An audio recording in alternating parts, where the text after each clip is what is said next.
it was your blue eyes that I know I'll never want to see in here. And even though we tried, you always told me to forget your blue eyes were there. But it was your blue eyes that told me all this time that I could stay. That told me all this time, that told me all this time. And even though we tried, you always told me to forget about your blue eyes, my dear. But it was your blue eyes that I saw begging for me to stay. It's too late.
I'm struggling with the full screen.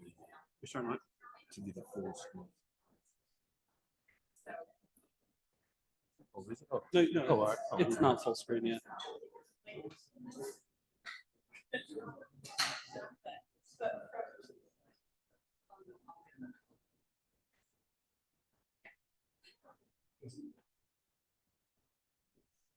Give me like 2 seconds. Like, You know, let's just roll with it. all All right, right. got you. And but will the slide advancer work off of this? Yes. With it like that? It's up there. Okay. Great.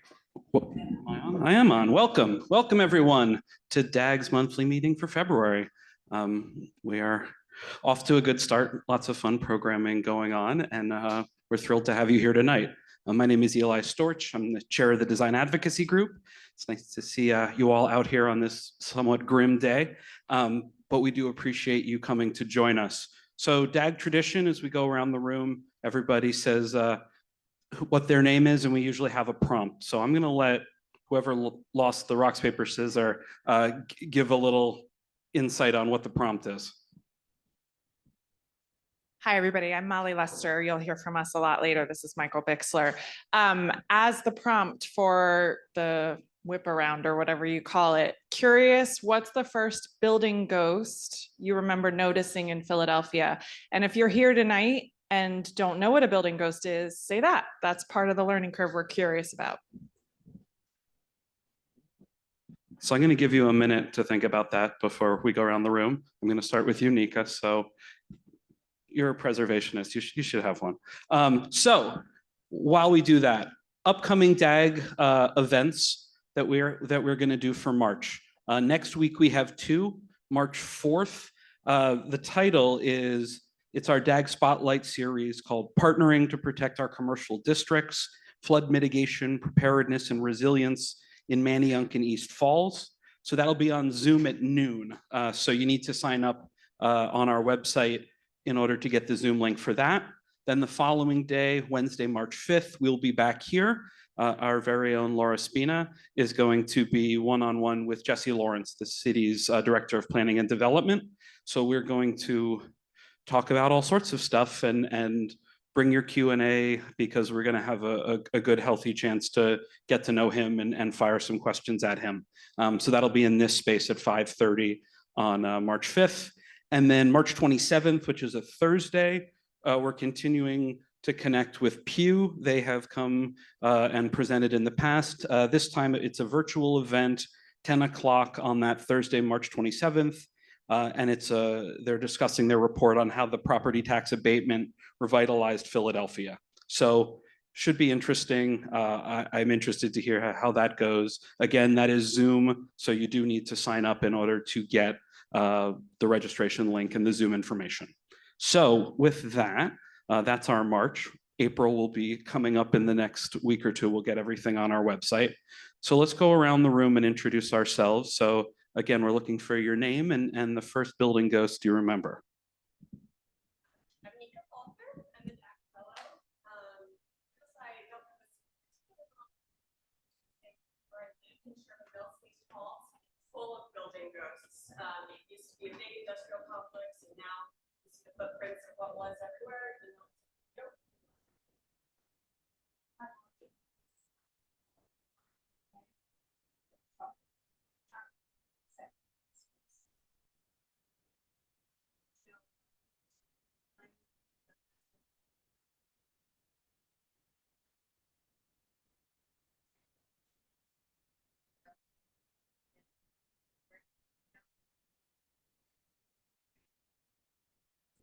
A little bit louder.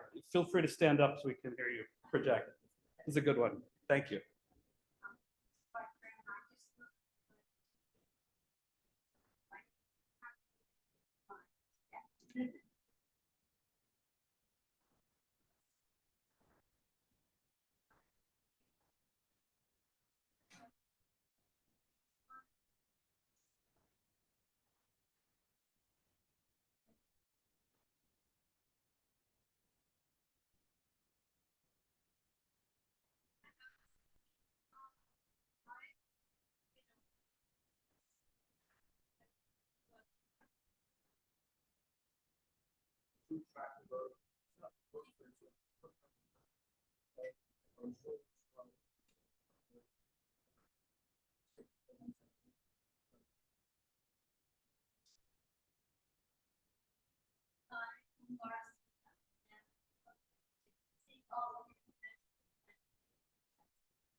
I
used to have a studio here in Allegheny Street, mostly side of the Alice Nest.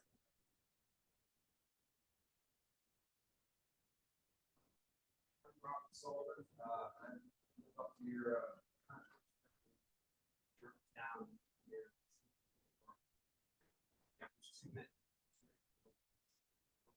But one, you're just off, sorry, just off Frankfurt on Susquehanna.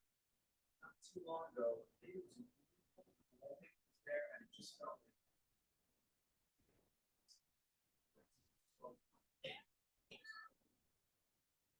I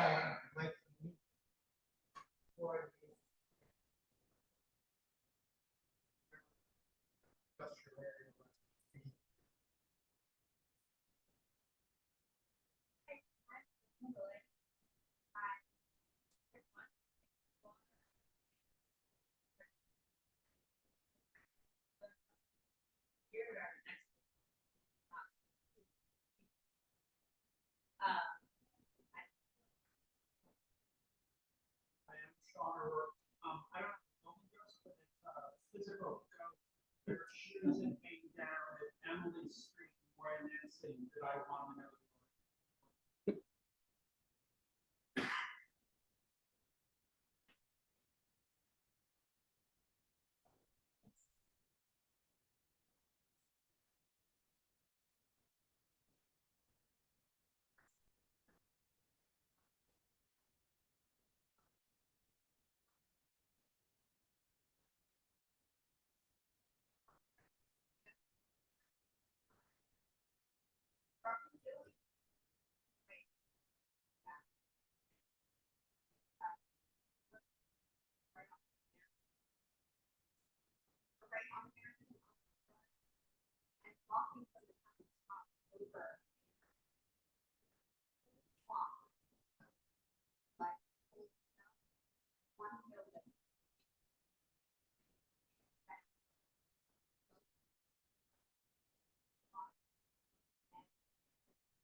Hi everybody, my name is Miles. First building ghost I noticed was when I first I was working on a school project in Strawberry Mansion. And blocks where the main were not just seeing the whole neighborhood exposed. Outside of the neighborhoods, really powerful experience. That's probably the most I remember.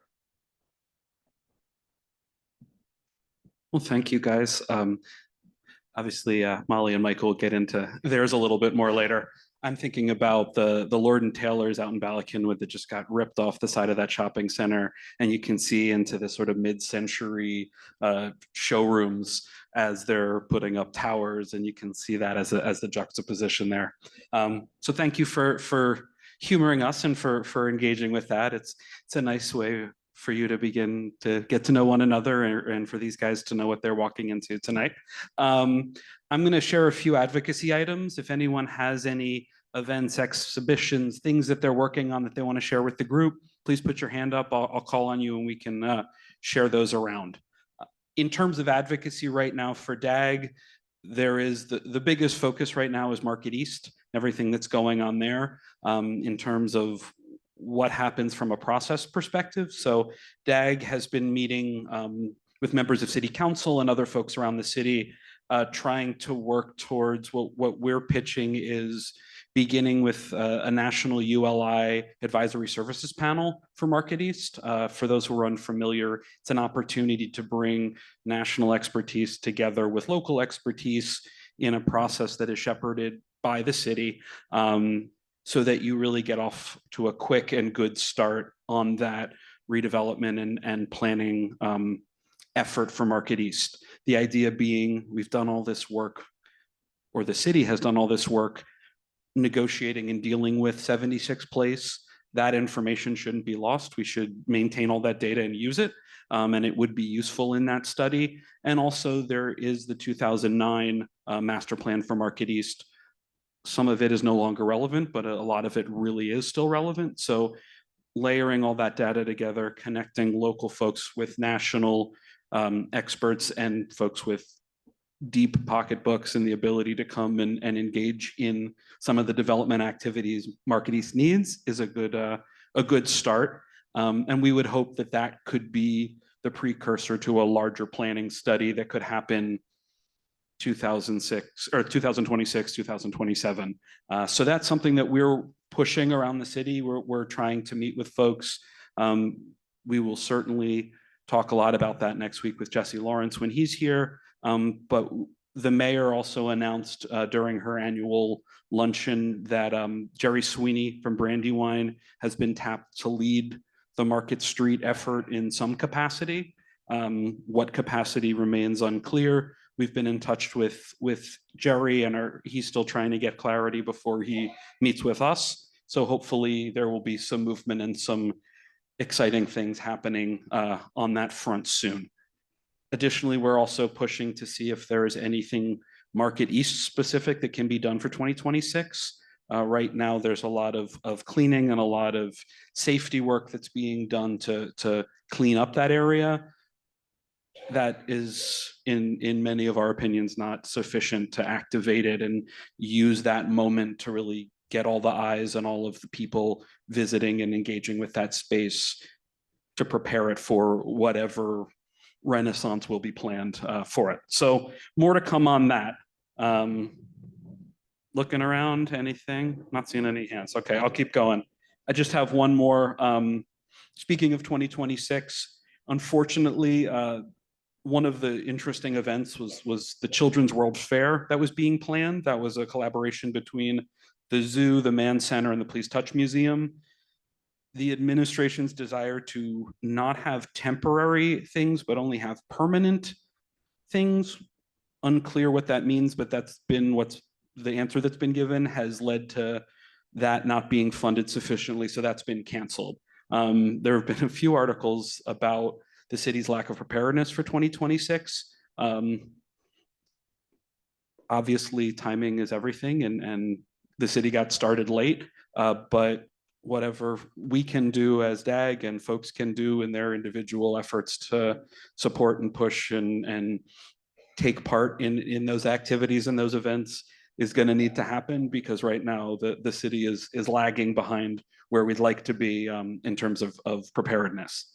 So not a great not a great set of news for today, but that's what we got.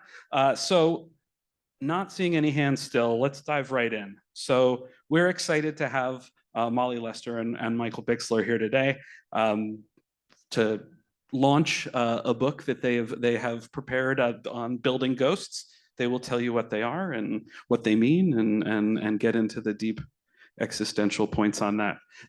So just a little bit of introduction. Molly is the Associate Director of the Urban Heritage Project at Penn's Weitzman School of Design. She's also the co-author of Minerva Parker Nichols, The Search for a Forgotten Architect, which works with her interest in the roles of women in shaping the built environment in the 19th and 20th century. And Michael is the editorial director and chief photographer of Hidden City, Philadelphia, and also someone who bothers when we need a photo for something that we're doing. So thank you. Please welcome them, and I'm looking forward to hearing the talk.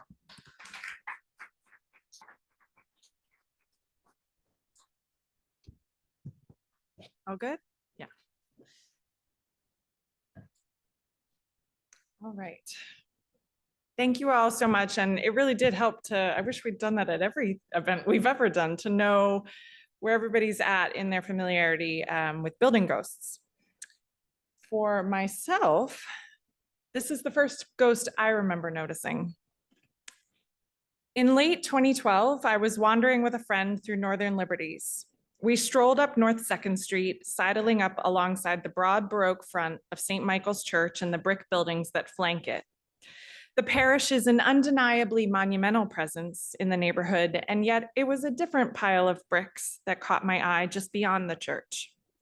In a vacant lot at a quiet intersection, an unassuming heap of blocks foregrounded and were clearly responsible for a building ghost at the edge of the parcel.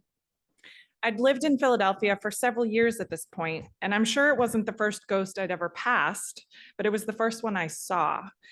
A stair that snaked its way up the wall, the outline of a former foyer, a series of lines in the attic gable, clearly left over from a set of shelves.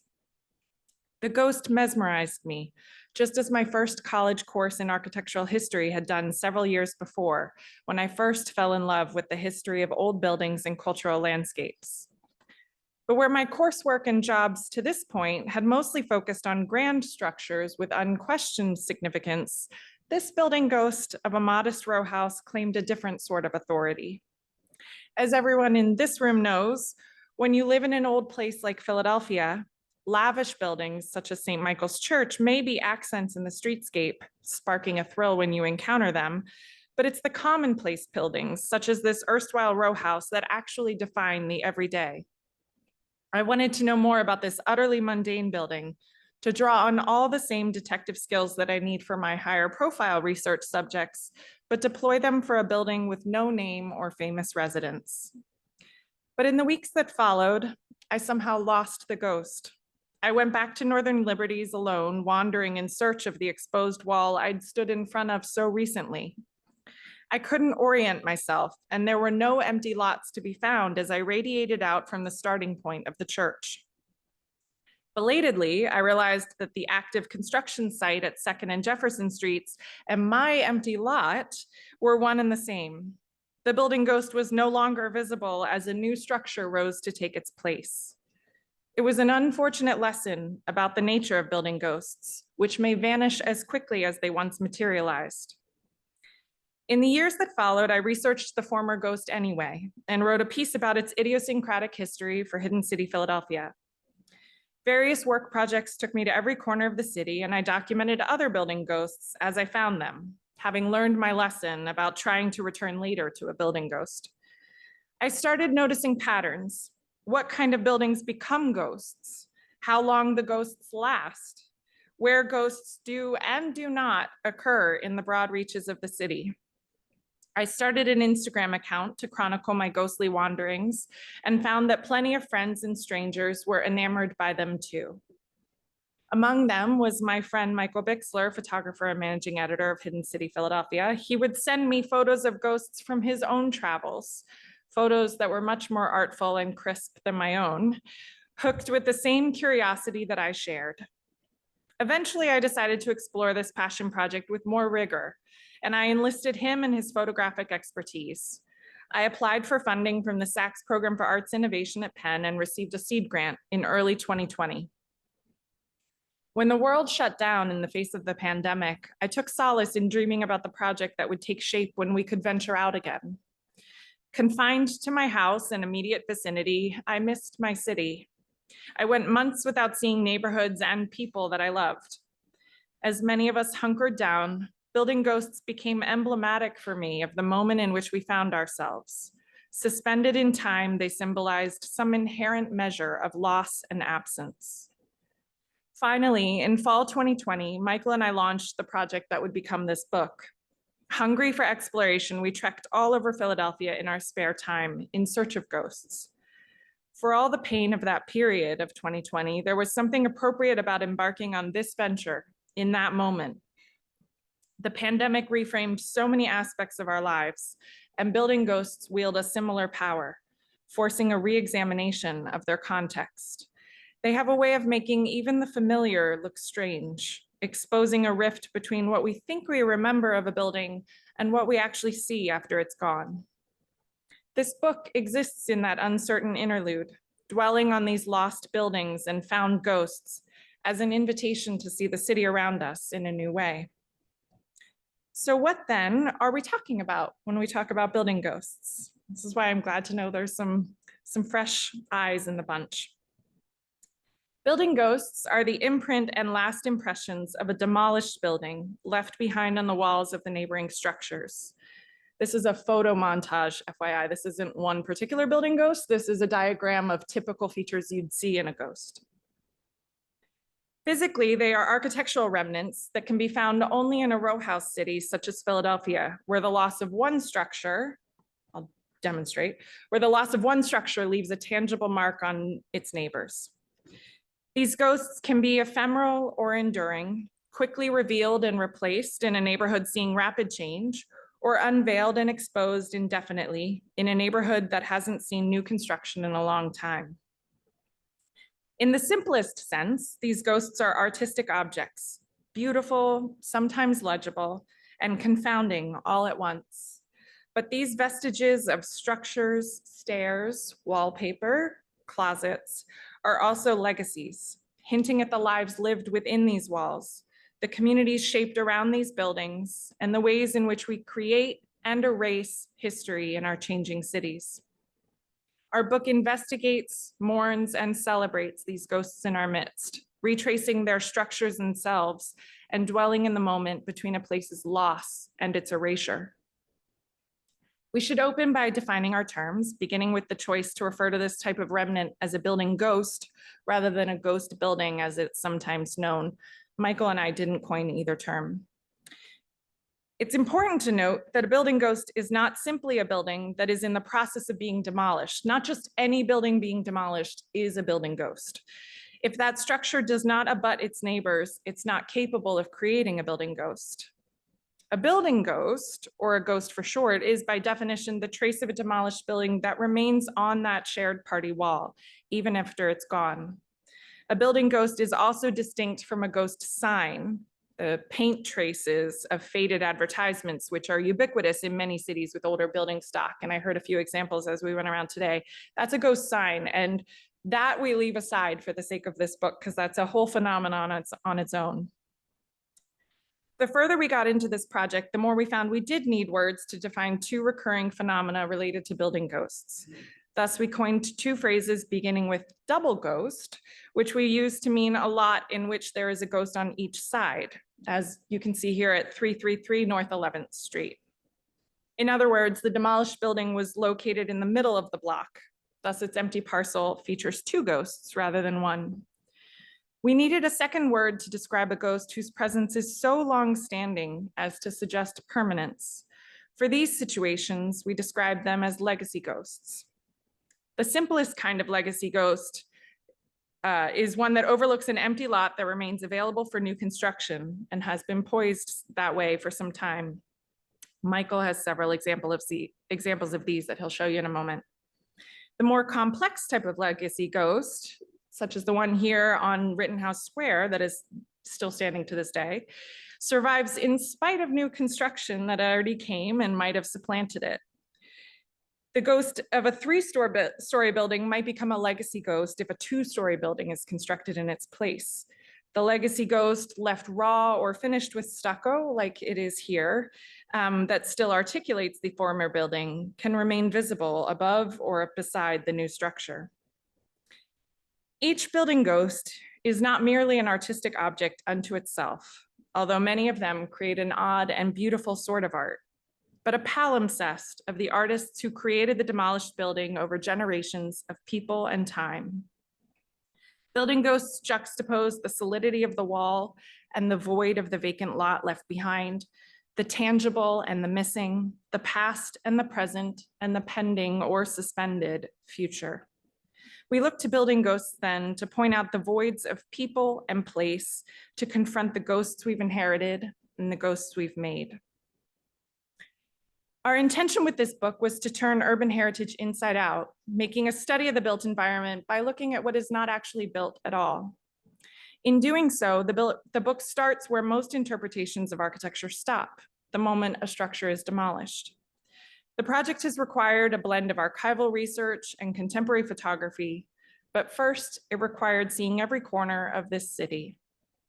Together and alone, Michael and I walked, biked, bused, trolleyed, trained, and drove all over the city, noting every instance of a building ghost we could find, including several that were crowdsourced by friends and strangers.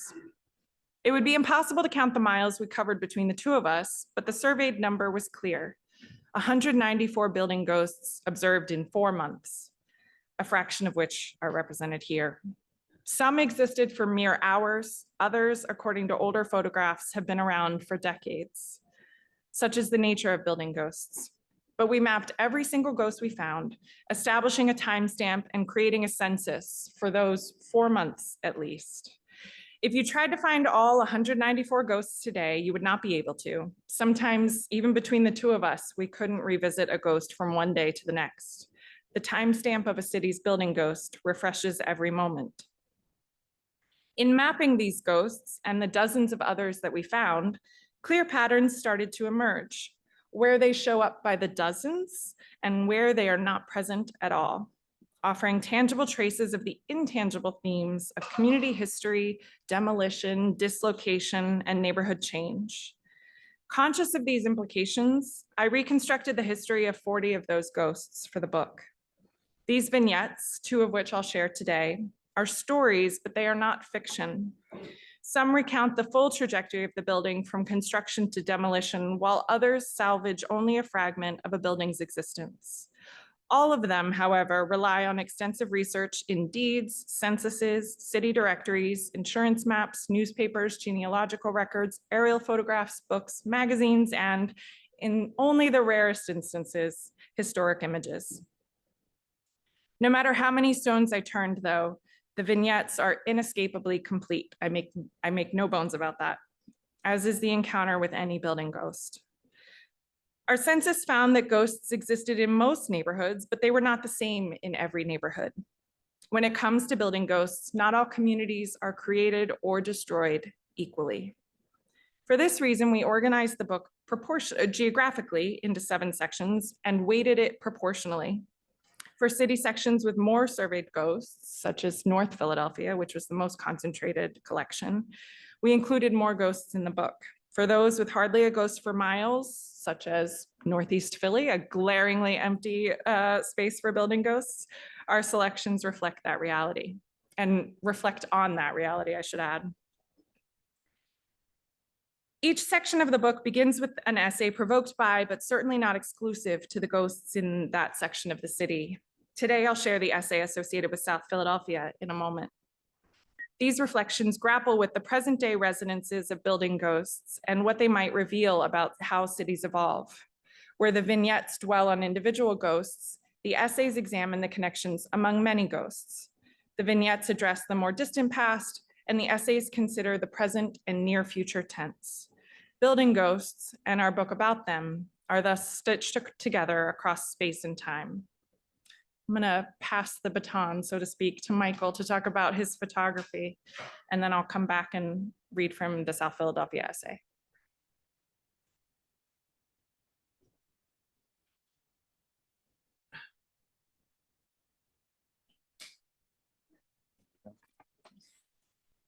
Great.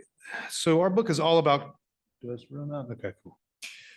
Our book is all about context, from Molly's detailed research to her pursuit of instructive, timely themes supported by hard data. For my part, it was important that photographs both respond in direct conversation with the text, while at the same time tell a story of their own through visual context that puts the viewer into the scene. I set out to document remains of wallpaper, staircases, and floor joists, the quintessential elements of building ghosts, but I also sought to capture more, like entire adjacent buildings, spans of intact row houses, and the streetscape featured neighborhoods for nuanced urban context. I often found that construction equipment, bowing facades, bent street signs, graffiti, and even bags of trash and piles of debris were just as important to include in the frame as the actual building ghost itself. This was a way to bring the historical narratives and sociological observations full circle. For a book centered on the lives of people, you may notice that there aren't many people in the photographs. Part of this was a byproduct of the pandemic, but there was some intention at play. We began our photo documentation process in December 2020 as COVID-19 infections were still raging, and the CDC continued to urge the public to continue social distancing. While commercial and construction activity had resumed, there was a lingering desolation in many parts of the city. Schools were still closed and people were largely staying indoors. This made it easier to focus on the building ghost locations at hand. With an absence of people and the distraction of dodging moving cars, I was able to connect with our subjects in a more concentrated and meaningful way. I focused on focused on dignifying each ghost and their neighboring buildings, and in a way, I wanted to treat them with emotional care. When I did come across people taking a walk or sitting with a family on a stoop, we'd have great exchanges about why I was taking pictures of empty lots. There was a genuine interest in our project, especially in North Philadelphia, where I spent more than a month documenting. After chatting with folks for a while, I would direct them to our Instagram account to follow along with the project and maybe even participate. So there are usually two reasons for building ghosts to appear. Demolition by way of real estate development, what we call temporary ghosts, and destruction through deferred maintenance, which is typically caused by disinvestment in a neighborhood. These are what we call legacy ghosts. As Molly mentioned, we decided to limit the photo documentation process to 4 months. We set a hard and fast rule that I could not go back to re-photograph a location, no matter how much I disliked the original. And boy, I was tempted time and time again, but we're a democratic partnership. By doing so, we have created a frozen moment in time. In development-heavy neighborhoods, building ghosts are fleeting as new construction fills newly vacant lots, often faster than they are created. In places like North Philadelphia, some building ghosts have been exposed for decades and may remain that way for years to come. I should be pointing this. Is it the computer or the sign? I'm like a Luddite here.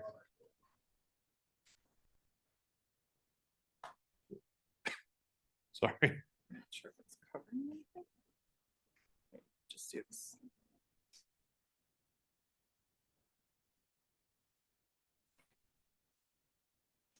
Export. It got turned off. Yeah, it's not advanced.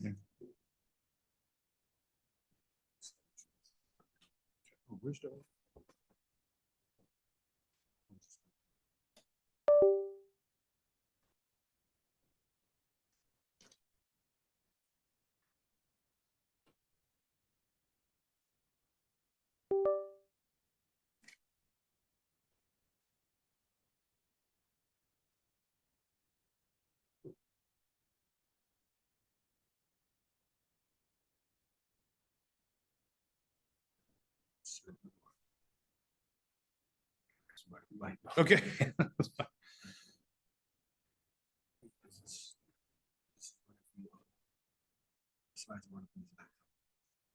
Should be, I think, I don't know. Okay. Toggles this way. No. Any questions so far? Yeah, Molly will detail it later. Yeah, I won't give you any details other than it's sat like that for almost 6 months. Yeah, a lot of salvage folks in the city were like pleading with other salvage folks to go get it, but they were so freaking heavy. Yeah, it's fascinating. I'm just sat there. Sure. About the survey area. So how do you select neighborhoods? Where's that boundary? So there's certain areas. that go to, so I'm curious what you said. Just want to keep the same It's a order. reflection of not having those, at least in those 4 months. Obviously, before or after those 4 months, there might have been other ghosts, but we did go there. And that's part of the pattern is in those neighborhoods, is it because buildings aren't built the same way? They aren't maybe attached way in order to create building codes, or patterns of development might not be. So reflects on why. And even Northwest doesn't have many, and then other neighborhoods where they're denser and there are other pressures or other factors on line. So we did actually go to all those areas. If you're interested. Sometimes I repost them if people share what the Instagram, by the way, that we keep referring to is just @building ghosts. And sometimes I repost, but it's also been a little bit quiet as we've been otherwise talking about the book in general. But yeah, sometimes people send me something. Somebody showed me a photograph at one of our book events where a building was torn down so quickly that clothes were still hanging on the wall. So there's some wild. Thank you. Yeah. Place your. Yeah. Okay. Just shoot it at the computer. Yes, this is a receiver, so you don't have to point it anywhere. Okay. Yeah. Of course, yeah. Sorry about that, everyone. No, thank you. So, on the topic of temporary and legacy ghosts, this first set of photographs shows temporary ghosts caused by real estate development. And this is one that Molly will detail and more, or give more detail on. I'll just give you the quick and dirty. This is 701 South 19th Street in Graduate Hospital, South Philadelphia. The building was demolished in 2020 by a developer to make way for a 6-unit mid-rise apartment complex. This is 1803 Ridge Avenue in Francisville, in North Philadelphia, lower North Philadelphia. The Flatiron building was demolished in 2020 by a developer for the construction of a 5-unit apartment complex. This is 1826 Frankfurt Avenue in Fishtown, and it was demolished by a developer in 2020 to make way for a 4-story, 6-unit condominium complex. This is 1828 Christian Street in Graduate Hospital. It was demolished in 2020 by a developer to make way for a new 4-story row house. And lastly, this is 830 North 4th Street and Northern Liberties. It was demolished by the owner in 2018, and the empty lot is being used as a garden by an adjoining property. So this may be actually a temporary bleeding into a legacy, because nothing has happened with this in quite some time. So the second set shows legacy ghosts created by demolition due to disinvestment and neglect. This is actually a building ghost in progress, and the construction guys did not like me. This is 2546 North 28th Street in Strawberry Mansion, North Philadelphia. It was demolished through the Department of Licenses and Inspections demolition program in 2020. It is currently a vacant, overgrown lot. This is 2562 Napa Street in Strawberry Mansion, and it was demolished in 2019 by LNI's demolition program. The empty lot is currently owned by the city of Philadelphia. This is 2240 Master Street in Sharswood, North Philadelphia, and it was demolished in 2014. The lot is currently owned by the Philadelphia Housing Authority. And in 2023, so this photograph is the fall of 2020. In 2023, the Housing Authority demolished this building, this home, at 2242 Master Street. And so both lots are empty now. And this is 2312 Cleveland Street. It was demolished in 2017 by LNI's demolition program. It's currently a vacant lot. And once again, The home featured here was demolished in 2021 after we had recorded it for our census. And both are a vacant lot. And this is 3029 Ridge Avenue. This is an exception to the rule coming back to development. In Strawberry Mansion, it was demolished sometime between 2009 and 2011 by the owner. And in 2024, a developer filed a zoning permits with LNI to build a 3-unit, 3-story structure on the lot. So this is kind of like urban Oberos, if that's the right way to say it, you know, snake eating its own tail type thing. Cycle of life. So, papers.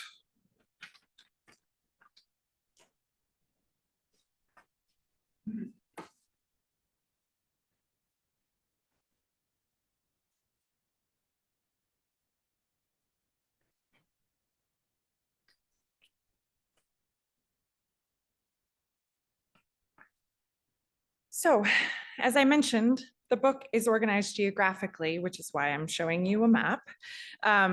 The neighborhood scale essays for each neighborhood reflect on the contemporary implications of building ghosts in each area of the city. So dwelling on South Philadelphia today, here is the essay for that section of the city.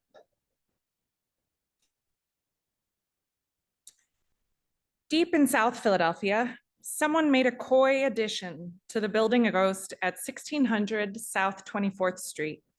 A small, tidy bistro table and chairs off to the side of the ghost, where the demolished building's dining room might have been.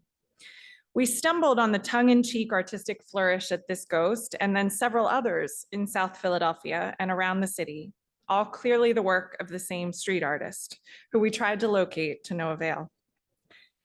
A table and chairs here, a scrawled faucet and sink there, each tag an invitation into a house that no longer exists, and a gesture that links the city's building ghosts with Philadelphia's strong tradition of public art.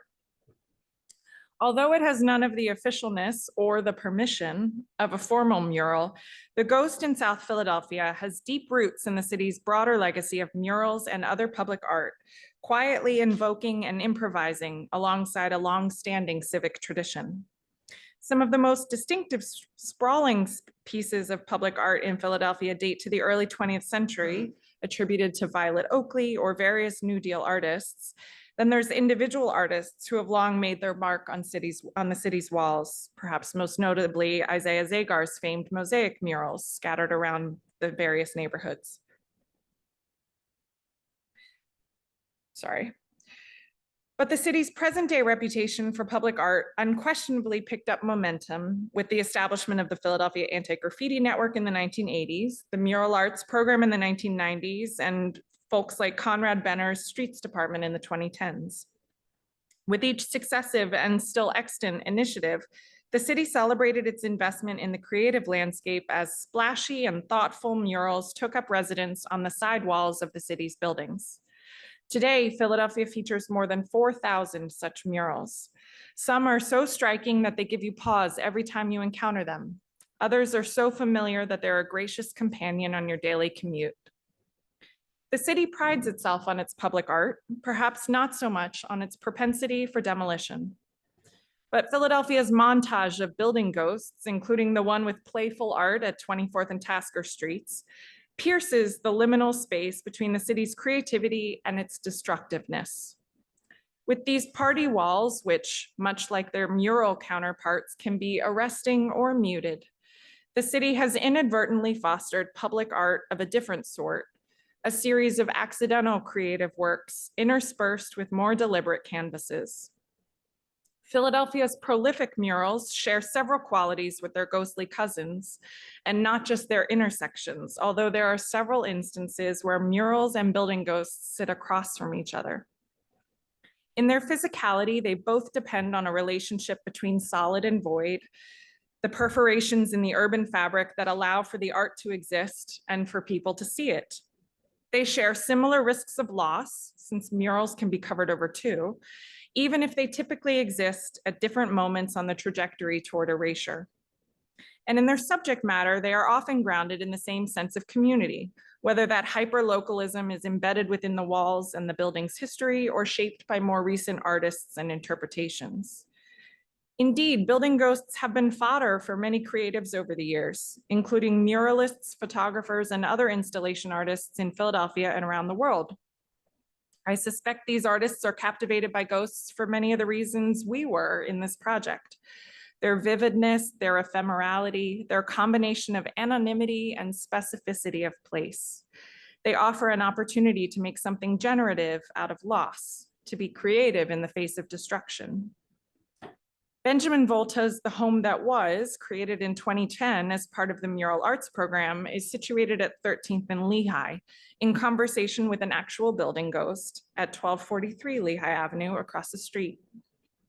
Created with Mural Arts Restorative Justice Guild, the project began with the thin plaster remains of a previous building, but added its own accretions to those traces. The artists created wallpaper with intricate and knowing patterns. In one example, what seems at first to be a florid Victorian pattern eventually reveals itself to be a whimsical series of paneled doors, demonstrating the same ghost-centered awareness as the street artist tagging 1600 South 24th Street. Meanwhile, Shira Walensky and Ernell Martinez's mural Journey to Home, created in 2014 in the 4100 block of Lancaster Avenue with Mural Arts, is not as literal in its inspiration and interpretation. Yet its painted abstractions on the theme of housing insecurity and homelessness are nested under the very clear outline of a pitched roof. The project then is not about an actual building ghost, real or imagined, but it speaks to the same structural absences and search for place. Unsurprisingly, an actual building ghost is a mere block away at 4138 Lancaster Avenue. That one's in the book. Beyond Philadelphia, there is a long tradition of artists tapping into the same resonances, reinterpreting building ghosts in any number of media and connotations. Building ghosts seem to summon creative interventions, perhaps because they are a form of art unto themselves.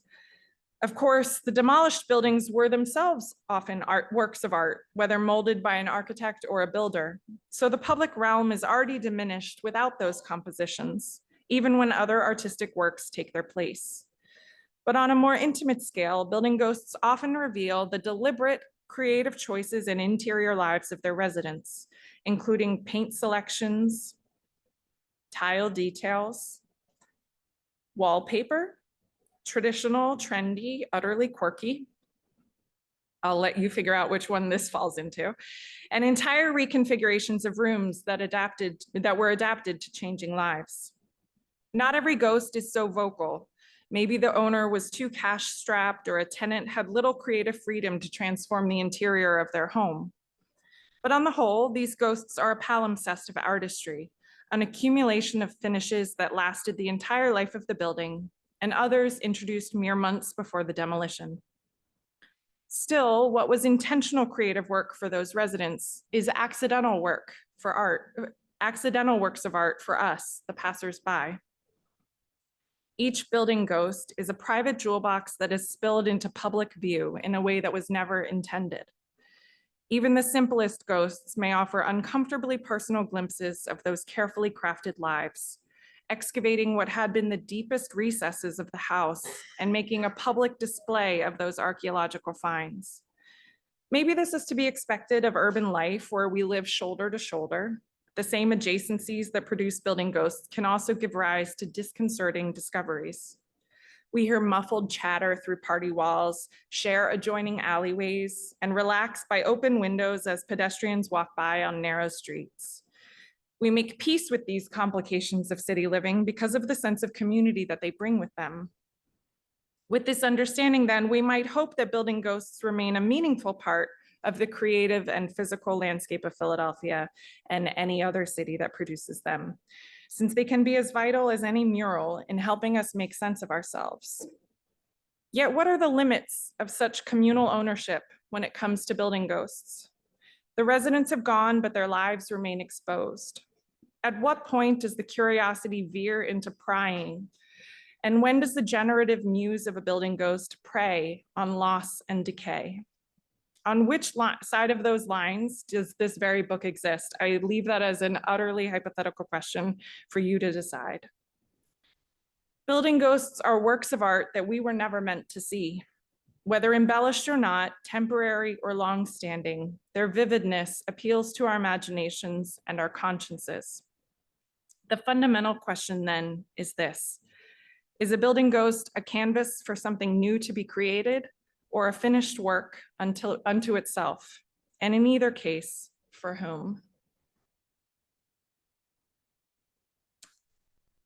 So I'll share the vignettes of two specific building ghosts in South Philadelphia, beginning with that one on 24th Street, which was constructed in 1909 and demolished in 2020. The graffiti artist who tagged 1600 South 24th Street with a table and chairs would not have known it, but food was central to the history of this building.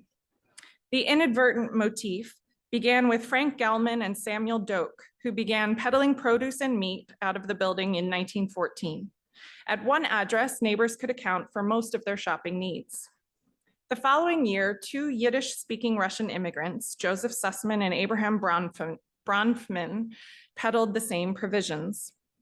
In 1922, Giuseppe Giorgio would purchase the property in the first of several sales that kept the building within the Giorgio family. Born in Italy in 1873, Giorgio was a non-declared alien, that's the official designation, as of 1918 when he registered for the World War I draft on behalf of his adopted country. He and his wife, Maria, had 5 children. Most of their 4 sons worked in a laundry, but their only daughter, Teresa, was a sales lady at Giuseppe's butcher shop, and later an assistant butcher herself. The Giorgios created a multi-generational home and shop at 1600 South 24th Street, picking up where Joseph Sussman and Abraham Bronfman left off. In 1940, Teresa Giorgio, now Rinaldi, after her marriage to Harry Rinaldi, purchased the building from her parents. She continued to work as a butcher in the brick building while her husband was a bricklayer elsewhere. Harry would eventually follow his wife into business, and they would run several meat markets together in Pennsylvania and New Jersey. Teresa sold the building to her brother Vincent in 1947. When Vincent and his wife Helen sold it in 1951, it passed out of the Giorgio family for the first time in a quarter century. Cisangelis Brothers and Company purchased number 1600 from the Giorgios. Composed of Soterios Savas and Constantine Cisangelis, as well as Soterios Dukas, the partnership operated a wholesale grocery business with storefronts at 11th and Locust, 45th and Walnut, and elsewhere. This property on South 24th Street was likely a back of house warehouse for them, since it didn't feature in their public advertisements or notices. Nevertheless, it was part of their growing success as they built on the roots of their father's store on South 9th Street, where they had all gotten their start. As an aside, another formative start for the brothers, they were key founders of St. George Greek Orthodox Cathedral at 8th and Locust Streets, cultivating a religious community for fellow Philadelphians of Greek descent. Cisangelis Brothers and Company catered primarily to independent mom and pop shops, just the sort that 1600 South 24th Street had long hosted, carving out a niche opposite the major supermarket chains. The strategy paid off as the company remained in business until 1986, although it did not hold on to number 1600 that entire time. Rather, in more recent decades, the address was linked with De Bruno Brothers as of 1959 and an unnamed deli in the 1970s. By 2005, the storefront was considered a nuisance and designated unsafe. In 2016, a sheriff's sale loomed, and in 2020, the building was demolished. Within months of the demolition, the graffiti artist had tagged a room at the rear of the property, adding a wry touch to the otherwise blank walls. In any other row house, this would have been the kitchen.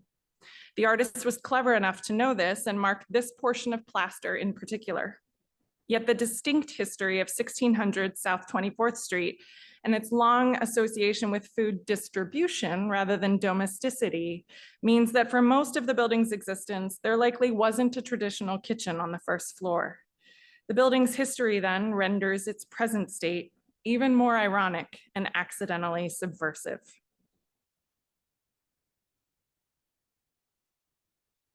And that ghost we saw that Michael showed earlier at 701 South 19th Street, which was constructed in around 1866 and demolished in 2020.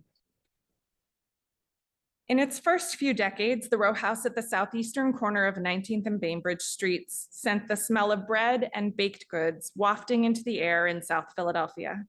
Charles Young ran a bakery at the address for several years, perhaps even until his death in 1912. His son Alexander was a bit of a local terror. He was arrested in 1881 at age 12 for some hooliganism. But with 3 bakers on hand, Charles's shop was otherwise a popular neighborhood spot. Meanwhile, on a parallel path that would eventually find its way to number 701, a Baptist minister named Reverend Louis G. Jordan was elected in 1896 to be the 3rd executive secretary of the Foreign Mission Board of the National Baptist Convention. The predominantly Black NBC and its Foreign Mission Board traced its roots to a meeting in Montgomery, Alabama in 1880, when more than 150 people gathered around a shared hope to deploy Christian missions to Africa. The organization launched its first mission just 3 years later, when 6 people representing the board traveled to West Africa in 1883. While many of its white missionary counterparts approached evangelism in Africa with the same ingrained sense of supremacy that was dominant in Jim Crow era America, the Black-led Foreign Mission Board's work combined proselytization with a sense of self-determination and social justice. Quote, "It must not be forgotten that the colored American needs to be a missionary to help change the spirit of many of the missionaries who are carrying a perverted gospel of humiliation to the darker races," end quote. One of the board's publications stated in 1919, quote, "We must have foreign missionaries who will insist that the Black people of Africa and the whole world be given what is given others to make them fit for citizenship in the kingdom of God on earth," end quote. To achieve its vision for that kingdom on earth, the board paired its religious instruction with more material investments in these communities, constructing hospitals and establishing industrial missions to employ local residents in the countries where its missionaries worked. In the years before Reverend Jordan's election as executive secretary, the board's headquarters were in Richmond, Virginia. Once elected, Jordan, who was also the pastor of the Union Baptist Church in Philadelphia, relocated the board's operations to the city of Philadelphia so that he could juggle the 2 roles in one place. The move angered board members from North Carolina and Virginia who needed to travel much longer distances now for their board meetings. For its first 19 years in Philadelphia, the board operated elsewhere, likely at 18th and Bainbridge. But in 1915, it purchased 701 South 19th Street. Having acquired the property in August, the organization in September contracted $1,200 worth of alterations to fit out the building for its work. The Foreign Mission Board operated out of the building for 105 years, deploying missions to the Canary Islands, Bermuda Islands, Senegal, Sierra Leone, and Liberia. The board's roots in Liberia went so deep that the country would eventually knight Reverend Jordan. "Spend Christmas in Liberia," read a typical board advertisement in Baptist publications. "Join the African Cruise of 1921, endorsed by President King and the Liberian Plenary Commission." The board issued its own publications too, establishing a print shop at the rear of number 701 to promote its missions to Baptist audiences. The building also included apartments off and on during the board's tenure. 2 of its printing presses, manufactured around 1914, around the same time the board purchased the building, were exhumed when the building was demolished in 2020. For a time, the presses languished on the sidewalk next to the building ghost and its new construction in a sort of purgatory of their own. Their bulk and visible heft might explain why in 1940, the Foreign Mission Board had replaced the frame walls at the rear of the building with more substantial brick ones. In 1955, the board expanded its operations next door into number 703. It would make use of both properties for 65 more years, cultivating longstanding mission relationships that linked Philadelphia with communities in Africa, the Caribbean, and Central America, many of which the organization continues to maintain today. In 2019, having constructed countless buildings in developing countries, the board ceded its own building to a different sort of development. Faced with the Graduate Hospital neighborhood's insatiable appetite for new condominiums and townhouses, the Foreign Mission Board sold the building to a developer and decamped to West Philadelphia. On 19th Street, multifamily housing replaced its missions.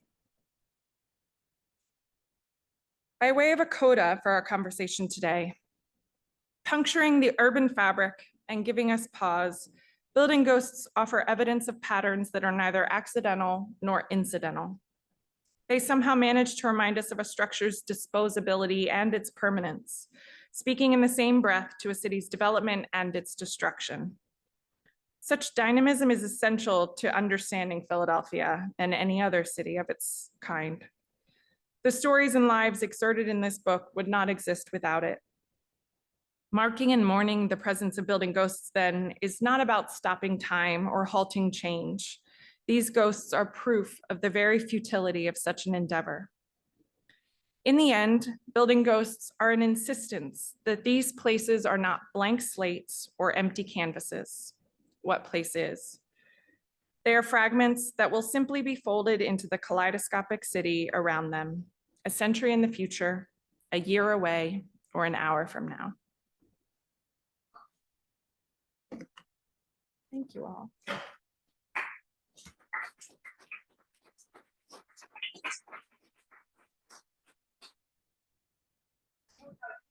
Questions, but if there were any others, happy to field them.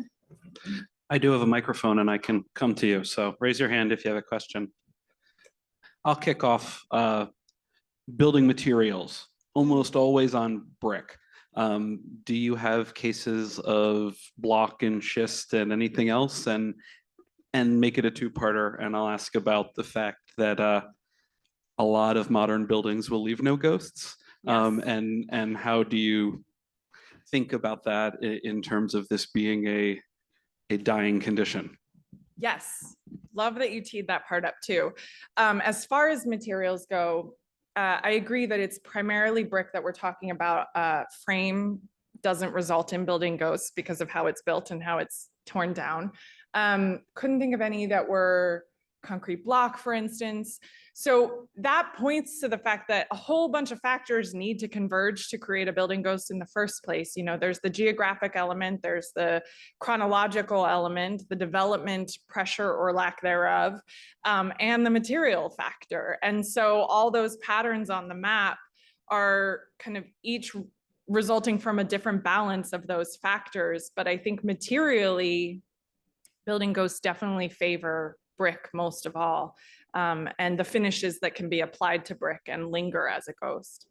To the second part of your question, agreed that this is a dying phenomenon, and that to me is part of what's worth dwelling on because of how we build buildings now, not entirely adjacent to each other, not entirely interlocked.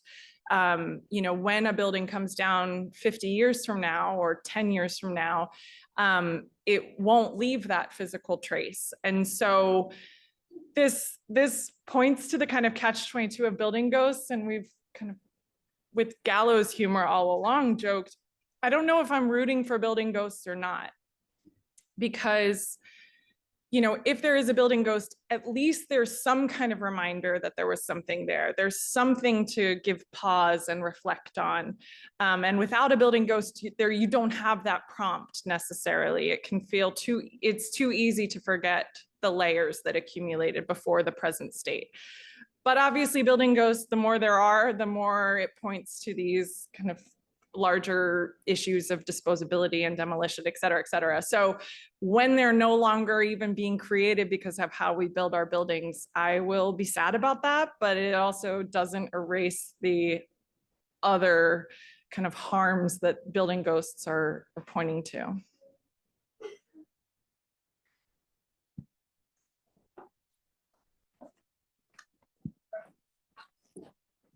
Marcia, can I give you a microphone? In addition to the couple of sources for information, did you also talk to neighbors? We did, and sometimes that gave, you know, the short-term institutional history. And I would also crowdsource on the Instagram channel, and once or twice there would be people that said, oh, I used to live right there. There was a pharmacy in that building. So that came up sometimes. The flip side of that is we were very conscious. I was very conscious in writing the vignettes, for instance, about sensitivities around that recent past, because while it matters, how these buildings came down, I'm aware that a lot of them came down in traumatic circumstances, and that I want to be careful about how I talk about people in the recent memory associated with these places. So yes, those conversations happened at times, but I also tiptoed around not naming everybody's full name, for instance, when it would come to more like sheriff sales. I didn't name all the names posted with sheriff sales, for instance, in the same way that I would name somebody 100 years, whose story was 100 years ago. So there was a tension there between the recent memory and how to treat the recent memory.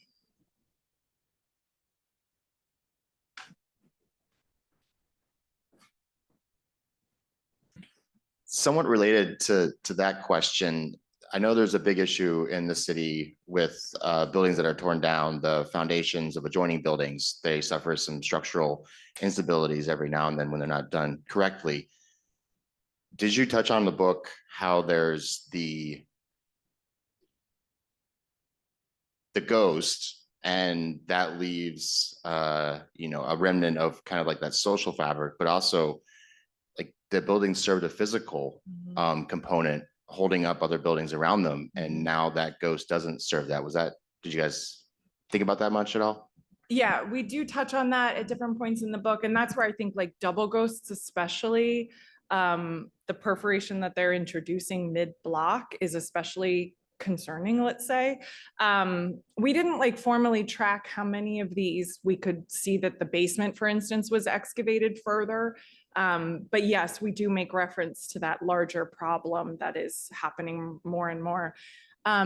This isn't your question, but since that is an issue kind of related to Department of Licenses and Inspection, it makes me want to mention that we did make a point of tracking every single demolition. Of the 40 that have vignettes in the book, I mentioned how many of them were demolished as part of the L&I demolition program, which, if you're not familiar with it, this is when a building gets deemed imminently dangerous, considered a public risk.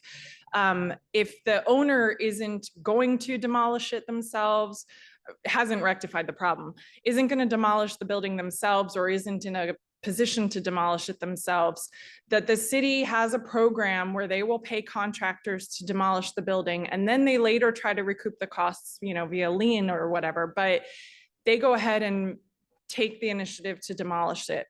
The North Philadelphia essay digs into that a lot, no pun intended, digs into that a lot, because I have such an issue with what we're willing to commit public money to, and because they don't always get that money back, and where we're kind of empowered to go ahead and take that initiative to demolish more than repair or before repair.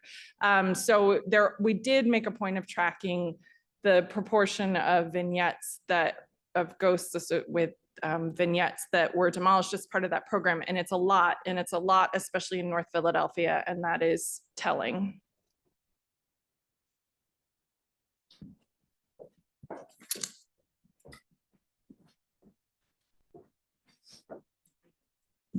Thank you. This is interesting. A little known and even less enforced fact is that the city code requires that the owner of the demolished building make the party wall weather tight. And if somebody did a good job of that, you wouldn't see building ghosts in many instances. Yes. So, but the city doesn't enforce it, especially when they hire, their own contractors at, rock bottom prices to do the demolition. Yeah, thank you for bringing that up. Here again, I'll say I don't know what I'm rooting for. I don't know if I'm rooting for us not to follow code in order to have the evidence of a building ghost. Of course, I'm not rooting for that, but they exist because of that gap of enforcement. And yes, as you point out, it's no accident that the enforcement doesn't happen in so many cases where we've also just decided that that neighborhood isn't worth the investment in the first place. So the fact that there are so many building ghosts in North Philadelphia, again, it is tied up in those same larger patterns. in Philadelphia, adjoining row houses are often mirror images of each other. So when you have a ghost wall, is it sort of an X-ray of the standing building that's where the staircase is inside the existing building? That's where the bathroom is? Yeah, I mean, obviously, the historian in me that's careful would only extrapolate so far. But as you point out, that's how these buildings are getting built in the first place. So you could think of it as an X-ray. You could think of it as a section drawing for a crowd that's at the Center for Architecture of the building that came down. And yes, as you point out, the inverse, there were some particularly vivid ghosts in North Philly, Diamond Street, I'm thinking of, and Lehigh Avenue, where, you know, more bespoke, for lack of a better word, row houses, as opposed to the just kind of utilitarian form of row house, where it's more vivid, the cutoff between what got demolished and what's left, because there was more artistry there in the first place. So there, it's interesting to reflect on, like, how far does that customness extend on the interior? Like, is what's torn down much different from what was in the adjacent buildings, as opposed to the ones that are more rubber stamped plans, let's say. So I think there's degrees of kind of how much you can extrapolate based on the level of design involved. Why are there so few in the Northeast? My theory there is that a couple converging things, that on the whole, the Northeast is newer than the rest of the city, a lot of post-war development, and that housing stock or building stock just probably hasn't aged out of a sense of its usefulness yet, in the same, you know, when you're talking about earlier buildings from the 19th century in other parts of the city. That to me is the dominant reason. I contrast it with the fact that Northwest Philly has plenty of old building stock, but is built with less density. So buildings aren't built adjacent to each other to the same degree there to get torn down in the same way. So they have kind of inverse reasons why. But then I think something that both Northwest and Northeast share as a reason why they don't have many ghosts is the phenomenon of middle neighborhoods. If people know of that as a like sociological pattern that people have tracked for neither two neighborhoods that are not undergoing churn and turnover like a Fishtown or other river wards, nor, you know, the stagnation of disinvestment and in a lot of North Philadelphia neighborhoods, for instance. Middle neighborhoods are what their name suggests, that they are kind of existing and maybe falling through the cracks of a lot of policies and incentives and things like that. And Northwest and Northeast Philly have a lot of middle neighborhoods as classified by these folks like planners and sociologists who have studied them. So you know, parts of Oak Lane are considered middle neighborhoods, things like that. So I think that is also related to why there are fewer ghosts up there, because they're just not experiencing the same kind of churning factors 50 years ago or now that would result in building ghosts. I have a question about preserving building ghosts. I'm just thinking of a few restaurant bars, specifically Craftwork in Fishtown and the old Boot and Saddle on South Broad, that have used the building ghost in part of the interior design of their spaces. Have you cataloged any of those? Have you chased those at all? It's been more observational, and I was reminded. I was looking at something, but I grew up with a building ghost on Main Street in Columbia, South Carolina, and last time I was there, I was like, holy shit, like this is right here. And they created this really pretty, like kind of pocket park. They revitalized Main Street. And so the building ghost itself is just kind of integral to the whole symphony of a revised Main Street, but we haven't really done that. I get more messages about ghost signs that are uncovered in places like people who are renovating restaurants. There's a ghost sign in Row House Grocery in Point Breeze that's really cool. There's another person that used it in their house, and restaurants typically do that. But more often than not, I mean, in restaurants, I just see kind of like the brick. I don't really see any kind of like, I've never really seen like staircases or whatnot. Maybe like plaster and stuff, but we haven't really documented or done anything with it. Yeah, I was wondering if there was one ghost that you thought should be, that you would say, can we just, hold that one? But also I want to know about the photographs. I mean, I love that, like, this one is so great, the way the lot next door is talking so loudly during the photograph. And the Ridge, I think it's the Ridge Avenue one. There's like a panorama, and there's a ghost in the middle of it, and it's kind of like that round photo. But I was just only because, I mean, partly because you said it. I really wanted to go back, but I was held to in the democratic experience. What was the one, or I imagine it just seems like such a complicated thing to, like, here's another building, the side of a building. How do I do this? And yet they've all been, remarkably different. How was it kind of fighting that? And what's the one you wish you could go back to? If you'll say, if you don't want to say, I understand. No, I mean, like, that was the challenge from day one, is like how to not make this, documentation extremely monotonous. And so right off the bat, I was like, you can't just take photographs of the building ghost itself. There just needs to be all this context. And because the book, I talked about it earlier, because the book is it's based on context, contemporary context, historic context. So the photographs needed to kind of reflect that as well, and make as much of a valiant effort as the research did. And so again, there are a lot of nuances that I know that, like, people who aren't consistently around the city a lot wouldn't know about certain neighborhoods. But what I know of, say, Kensington, or what I know of, Sharswood, and what makes Sharswood different from Strawberry Mansion, there are nuances within kind of the cityscape, more than just like, a recognizable church or recognizable school. But it's hard to really kind of quantify what that is, but there's just a feel. And so to get that general feel, I was also at the mercy of the sun. So, I'd have to position it right so that I could get it. So I'd have to not only frame up the nuances, but also what I could get out of the shot because of the way the sun is hitting. So there was a lot of different kind of like serendipitous factors at play. Yeah. Maybe. Well, with that, please join me in thanking these two for coming here and sharing with us today.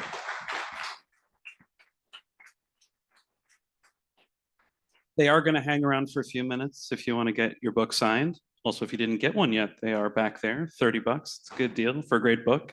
That's awfully good looking. So thank you we really appreciate it. And thank you folks for coming out.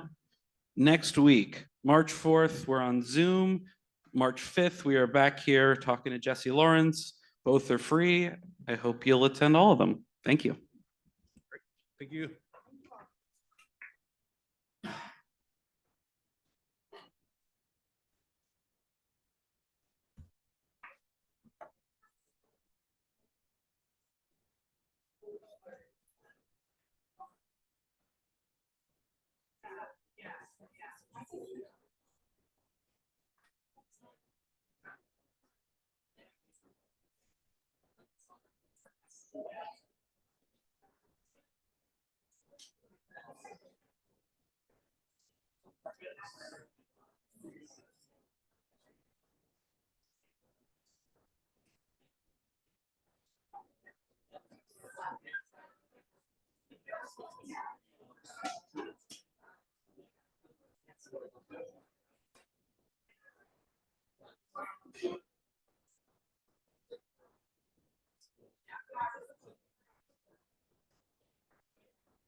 Just